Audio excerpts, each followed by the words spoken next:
Hello friend, welcome back to my YouTube channel. So friend, आज हम लोग भारतीय राज्य व्यवस्था से संबंधित कुछ महत्वपूर्ण प्रश्नों को देखेंगे। फ्रेंड, मैंने इस वीडियो में सारे के सारे क्वेश्चन सिलेक्टेड और इम्पोर्टेंट लिए हैं। अगर आप किसी भी एग्ज़ाम की तैयारी कर रहे हैं तो ये वीडियो आपके लिए महत्वपूर्ण होने वाली है। अगर आपने अभी तक हमारे चैनल को सब्सक्राइब नहीं किया है तो चैनल को सब्सक्राइब कर लें और बेल आइकन को भी ऑन कर लें, इससे हम जो वीडियो डालें वो सबसे पहले आप तक पहुंच सके। तो चलिए शुरू करते हैं वीडियो को बिना किसी देरी के।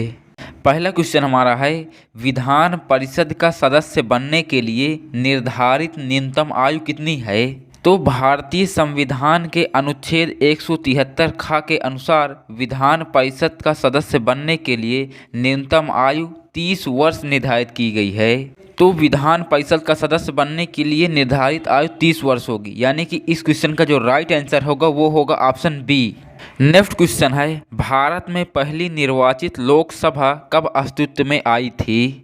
प्रथम लोकसभा अप्रैल 1952 में अस्तित्व में आई थी। तो इस क्वेश्चन का राइट आंसर जो होगा वो होगा ऑप्शन बी।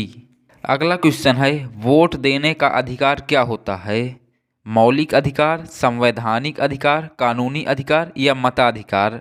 वोट देने का अधिकार एक कानूनी अधिकार है। तो इस क्वेश्चन का राइट आंसर जो होगा वो होगा ऑप्शन सी। नेक्स्ट क्वेश्चन है, निर्वाचन आयुक्त की सेवा शर्तें तथा कार्यकाल निश्चित करता है संविधान, संसद, राष्ट्रपति या सरकार? निर्वाचन आयुक्त की सेवा शर्तें तथा कार्यकाल राष्ट्रपति निश्चित करता है।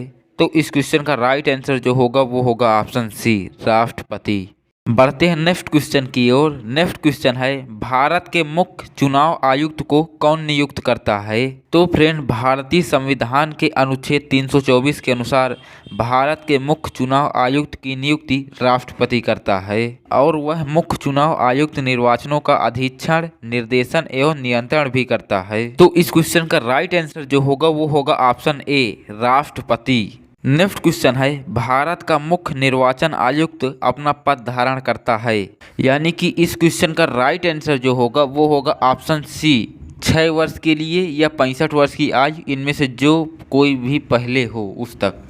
अगला क्वेश्चन है, भारत के प्रथम चुनाव आयुक्त कौन थे? तो भारत के प्रथम चुनाव आयुक्त सुकुमार सेन थे और इनका कार्यकाल 21 मार्च 1950 से 19 दिसंबर सन 1958 ईस्वी तक था। तो इस क्वेश्चन का राइट आंसर होगा ऑप्शन बी, सुकुमार सेन। अगला क्वेश्चन है, मतदाताओं की सर्वाधिक संख्या वाला राज्य कौन सा है? उत्तर प्रदेश, बिहार, राजस्थान या गुजरात? जनसंख्या की दृष्टिकोण से देश का सबसे बड़ा राज्य उत्तर प्रदेश है। तो इस क्वेश्चन का राइट आंसर जो होगा वो होगा ऑप्शन ए, उत्तर प्रदेश। और उत्तर प्रदेश की राजधानी की बात की जाए तो उत्तर प्रदेश की राजधानी लखनऊ है। अगला क्वेश्चन है, संविधान के किस अनुच्छेद के अधीन भारत के राष्ट्रपति राष्ट्रीय आपात की घोषणा कर सकते हैं? तो फ्रेंड, संविधान के अनुच्छेद 352 के अंतर्गत जब राष्ट्रपति को यह आभास हो जाता है कि बाह्य आक्रमण या सशस्त्र विद्रोह के कारण भारत या उसके किसी राज्य क्षेत्र की सुरक्षा खतरे में पड़ गई है तो वह राष्ट्रीय आपातकाल की घोषणा जारी कर सकता है। और अभी तक अनुच्छेद 352 के अंतर्गत भारत के राष्ट्रपति द्वारा 3 बार आपातकाल की घोषणा की जा चुकी है।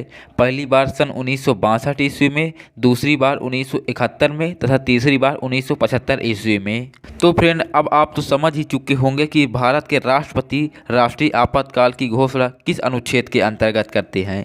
तो वो करते हैं 352 के अंतर्गत। तो इस क्वेश्चन का राइट आंसर जो होगा वो होगा ऑप्शन बी। तो चलिए अब बढ़ते हैं नेक्स्ट क्वेश्चन की ओर। नेक्स्ट क्वेश्चन है, आपातकाल की घोषणा का अनुमोदन संसद द्वारा कितनी अवधि के अंदर होना अनिवार्य है?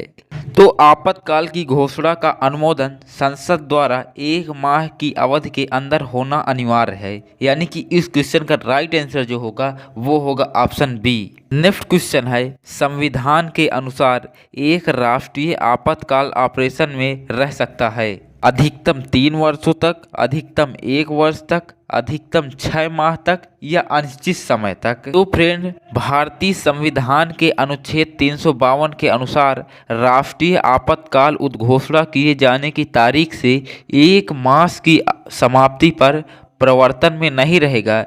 यदि उस अवधि के समाप्त होने के पहले संसद के दोनों सदन संकल्प द्वारा उसका समर्थन नहीं करते हैं, दोनों सदनों द्वारा संकल्प द्वारा अनुमोदित किए जाने पर उद्घोषणा 6 माह तक चलती है। किंतु यदि संसद 6 माह के अंदर पुनः अनुमोदन करती है तो यह आगामी 6 माह तक चलती है और इस प्रकार यह अनिश्चित समय तक बनी रह सकती है। तो फ्रेंड, इस क्वेश्चन का राइट आंसर होगा ऑप्शन डी। संविधान के अनुसार राष्ट्रीय आपातकाल ऑपरेशन अनिश्चित समय तक रह सकता है। अगले क्वेश्चन देख लेते हैं। अगला क्वेश्चन है, राष्ट्रीय आपातकाल के समय लोकसभा की अवधि को प्रथम बार राष्ट्रपति द्वारा कितने समय के लिए बढ़ाया जा सकता है? तो राष्ट्रीय आपातकाल के समय संसद को लोकसभा की अवधि में वृद्धि करने का अधिकार प्राप्त हो जाता है। संसद लोकसभा की अवधि में एक बार में 1 वर्ष की वृद्धि कर सकता है और यह वृद्धि आपात घोषणा के प्रवर्तक में न रहने की स्थिति में 6 माह के बाद स्वतः समाप्त हो जाती है। तो इस क्वेश्चन का राइट आंसर जो होगा वो होगा ऑप्शन डी, 12 महीने यानी कि 1 वर्ष तक। नेक्स्ट क्वेश्चन है, भारत में कब पहली बार राष्ट्रीय आपातकाल घोषित किया गया था? 1962 में, 1966 में, 1978 में या 1987 ईस्वी में? तो भारत में पहली बार राष्ट्रीय आपातकाल की घोषणा सन 1962 ईस्वी में की गई थी। और यहाँ पर एक प्रश्न बनता है कि भारत में पहली बार राष्ट्रीय आपातकाल की घोषणा क्यों की गई? तो मैं आपको बता दूं कि चीन द्वारा भारत पर आक्रमण के समय भारत में सर्वप्रथम अनुच्छेद 352 के अनुसार 26 अक्टूबर सन 1962 ईस्वी को राष्ट्रीय आपातकाल की घोषणा की गई, जो 10 जनवरी सन 1968 तक चली थी। नेक्स्ट क्वेश्चन है, वित्तीय प्रथम बार कितने दिनों तक लगाया जाता है? तो फ्रेंड, वित्तीय प्रथम बार 2 महीनों तक लगाया जाता है, यानी कि इस क्वेश्चन का राइट आंसर जो होगा वो होगा ऑप्शन बी। वित्तीय आपात प्रथम बार 2 माह तक प्रवर्तन में रहता है और यदि संसद के दोनों सदनों के संकल्प द्वारा उसका अनुमोदन हो जाता है तो इसे 6 माह के लिए बढ़ाया जाता है। भारत में अभी तक वित्तीय आपात लागू नहीं हुआ है। अगला क्वेश्चन है, राष्ट्रपति शासन प्रथम बार में कितने दिनों के लिए लगाया जाता है? 1 माह के लिए, 2 माह के लिए, 6 माह के लिए या 1 वर्ष के लिए? तो फ्रेंड, भारतीय संविधान के अनुच्छेद 356 के अनुसार यदि 2 माह के अंदर संसद राष्ट्रपति शासन की उद्घोषणा को अनुमोदित कर देता है तो वह 6 माह तक प्रवर्तक में रहेगा, अन्यथा वह 2 माह की समाप्ति पर प्रवर्तन में नहीं रहेगा। तो फ्रेंड, राष्ट्रपति शासन प्रथम बार में 6 महीनों के लिए लगाया जाता है, यानी कि इस क्वेश्चन का जो राइट आंसर होगा वो होगा ऑप्शन सी। अगला क्वेश्चन है, राज्य में आपातकाल के समय राज्य का शासन किसके हाथ में रहता है? तो राज्य में आपातकाल के समय राज्य का शासन राष्ट्रपति के हाथ में रहता है, यानी कि इस क्वेश्चन का जो राइट आंसर होगा वो होगा ऑप्शन ए। अगला क्वेश्चन है, आंतरिक अशांति के कारण किस वर्ष राष्ट्रीय आपात लागू किया गया? तो आंतरिक अशांति के कारण वर्ष 1975 ईस्वी को राष्ट्रीय आपात लागू किया गया। 26 जनवरी सन 1975 ईस्वी को लगाई गई आपातकाल की उद्घोषणा 21 मार्च सन 1977 ईस्वी को वापस लिया गया। तत्कालीन प्रधानमंत्री श्रीमती इंदिरा गांधी द्वारा भारत में प्रथम बार आपातकाल की घोषणा की गई थी। तो इस क्वेश्चन का राइट आंसर है ऑप्शन सी। अगला क्वेश्चन है, किसी राज्य में आपातकाल घोषित करने का प्राधिकार किसे है? प्रधानमंत्री को है, राष्ट्रपति को है, लोकसभा को है या संसद को है? तो किसी भी राज्य में आपातकाल की घोषणा प्रधानमंत्री की सलाह पर राष्ट्रपति करता है, यानी कि इस क्वेश्चन का राइट आंसर जो होगा वो होगा ऑप्शन बी। अगला क्वेश्चन है, राज्यों में राष्ट्रपति शासन संविधान के किस अनुच्छेद के तहत लगाया जाता है? तो फ्रेंड, राज्यों में राष्ट्रपति शासन संविधान के अनुच्छेद 356 के तहत लगाया जाता है, यानी कि इस क्वेश्चन का जो राइट आंसर होगा वो होगा ऑप्शन बी। अगला क्वेश्चन है, संविधान के किस अनुच्छेद में संसद को संविधान में संशोधन करने का अधिकार प्रदान किया गया है? तो संविधान के भाग 20 के अंतर्गत अनुच्छेद 368 के तहत संसद को संविधान में संशोधन करने का अधिकार प्राप्त है। तो इस क्वेश्चन का जो राइट आंसर होगा वो होगा ऑप्शन बी। अगला क्वेश्चन है, भारत सरकार द्वारा प्रिवी पर्स के लोगों को किस वर्ष समाप्त कर दिया गया? तो फ्रेंड, वर्ष 1971 में पारित किए गए 26वें संविधान संशोधन द्वारा भारत ने भूतपूर्व नरेशों के प्रिवी पर्स के अधिकारों को समाप्त कर दिया गया। यानी कि इस क्वेश्चन का जो राइट आंसर होगा वो होगा ऑप्शन डी। अगला क्वेश्चन है, किस संवैधानिक संशोधन ने मूलभूत अधिकारों के ऊपर निदेशन सिद्धांत का आधिपत्य दिया? तो 42वें संविधान संशोधन अधिनियम 1976 के तहत मूल अधिकारों के ऊपर नीति निदेशक सिद्धांतों का आधिपत्य दिया गया। तो इस क्वेश्चन का राइट आंसर जो होगा वो होगा ऑप्शन ए।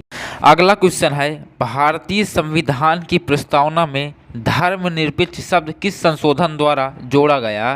तो 42वें संविधान संशोधन 1976 ईस्वी के तहत प्रस्तावना में धर्मनिरपेक्ष समाजवादी राष्ट्र की अखंडता शब्दों को जोड़ा गया। तो इस क्वेश्चन का राइट आंसर होगा ऑप्शन डी। अगला क्वेश्चन है, किस संवैधानिक संशोधन बिल द्वारा भारत में मतदान की आयु 21 साल से घटाकर 18 साल कर दी गई थी? तो 61वें संविधान संशोधन अधिनियम 1989 के तहत संविधान के अनुच्छेद 326 में संशोधन करके लोकसभा तथा राज्य विधानसभाओं के चुनाव में मतदान की आयु को 21 वर्ष से घटाकर 18 वर्ष कर दिया गया। तो इस क्वेश्चन का राइट आंसर जो होगा वो होगा ऑप्शन सी। अगला क्वेश्चन है, 73वें संशोधन के बाद निम्नलिखित में से वह पहला राज्य कौन सा था जिसमें पंचायती राज संस्थाओं के सीधे चुनाव कराए गए? मध्य प्रदेश, राजस्थान, महाराष्ट्र या गुजरात? तो फ्रेंड, इस क्वेश्चन का राइट आंसर जो होगा वो होगा ऑप्शन ए, मध्य प्रदेश।